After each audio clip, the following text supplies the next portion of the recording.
کل دکان پر 5 خواتین آئیں اور کہا، سنے ہمیں نئے کلر کی لپسٹک اور نیل پالش دکھا دیں۔ میں نے کچھ نئے ڈیزائن کی ان کے سامنے رکھ دی۔ ایک خاتون مجھے دیکھ کر مسکرائی، واہ جناب، آپ تو بالکل ہمایوں سعید لگ رہے ہیں۔ اس کی یہ بات سن کر مارے خوشی کے میرے دونوں پاؤں تھرکنے لگے، کالر کھڑے ہو گئے۔ میں بالوں پر ہاتھ پھیرنے لگا۔ یہ دیکھ کر دوسری عورت آگے بڑھی، نہیں باجی، مجھے تو یہ فہد مصطفیٰ لگ رہے ہیں۔ دوسری والی نے تو میرا 2 بوتل خون بڑھا دیا۔ میرے آنگ آنگ میں بجلی دوڑنے لگی۔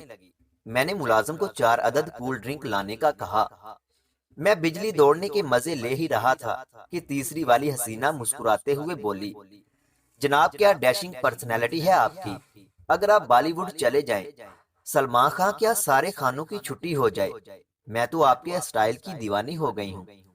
اس کی بات سن کر تو میرے دانت ہی باہر نکل پڑے، گردن میں سریا آ گیا، ڈولے پھڑکنے لگے۔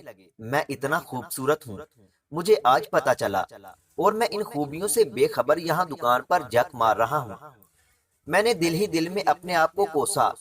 چوتھی جو کھڑی بڑے غور سے مجھے دیکھ رہی تھی، اوپر کے 2 خوبصورت دانتوں سے نچلے ہونٹ کو دباتے ہوئے بولی، آپ واقعی بہت معصوم ہیں، اپنے بے پناہ پرکشش حسن سے بالکل بے خبر ہیں، اور آپ یہاں مارکیٹ میں اپنے آپ کو ضائع کر رہے ہیں۔ آپ جیسا حسین اور ڈیشنگ پرسنالٹی رکھنے والا مرد تو لاکھوں میں ایک ہوتا ہے۔ میں تو پہلی ہی نظر میں آپ پر عاشق ہو چکی ہوں، بس آپ مجھے قبول کر لیں، زندگی بھر آپ کی باندی بن کر رہوں گی۔ اس بات پر تو میرا دل دھک دھک کی بجائے جٹک جٹک کر باہر نکلنے کو تڑپنے لگا۔ جسم میں بجلیاں کڑکنے لگی، سیدھا 7ویں آسمان پر پہنچ گیا۔ آپ چاروں نے تو میرے برسوں کے چھپے ہوئے جوہر تلاش کر کے مجھ پر احسان عظیم کیا ہے۔ آپ سب سے درخواست ہے کہ آپ مجھے اپنا نمبر اور ایڈریس دے دیں، تاکہ میں آپ کو اپنی پرکشش خوبصورتی کے روزانہ درشن کرا سکوں، اور آپ مجھے بطور باندی نہیں بلکہ بطور ملکہ تہ دل سے قبول ہیں۔ اچانک مجھے زوردار دھماکے سنائی دیے۔ غور کیا تو پتا چلا کہ یہ دھماکے نہیں بلکہ ان خواتین کے زوردار کہکے تھے۔ 5ویں خاتون جو کہ واحد خاتون تھی جو بالکل حجاب میں تھی، وہ قریب آئیں اور حجاب ہٹا دیا۔ حجاب کیا ہٹا، میرے رونگٹے ہی کھڑے ہو گئے، آنکھوں کے ڈیلے باہر آ گئے، ٹانگیں جو کہ پہلے رقص کر رہی تھیں کب کپانے لگی، دل جو جٹک جٹک کر باہر آ رہا تھا بیٹھنے لگا، بلڈ پریشر جو پہلے ہائی ہو رہا تھا ایک دم سے نیچے آ گیا، آسمان کی سیر کر رہا تھا دھڑام سے زمین پر آ گیا، کیونکہ وہ کوئی اور نہیں بلکہ میری اہلیہ محترمہ تھی، جو مسکراتے ہوئے اپنی غضبناک آنکھوں سے مجھے دیکھ رہی تھی۔ ان چاروں سے کہنے لگی، اب تمہیں معلوم ہو گیا کہ میں ان کی لگام کیوں کھینچ کر رکھتی ہوں۔ تم لوگ ان کی روزانہ کی مظلومانہ پوسٹیں پڑھ کر ان پر ترس کھاتی تھی۔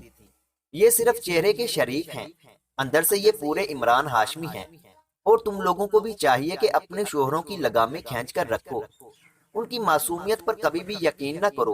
یہ مرد شادی کے بعد کچھ بنے نہ بنے پر ٹھرکی ضرور بن جاتے ہیں۔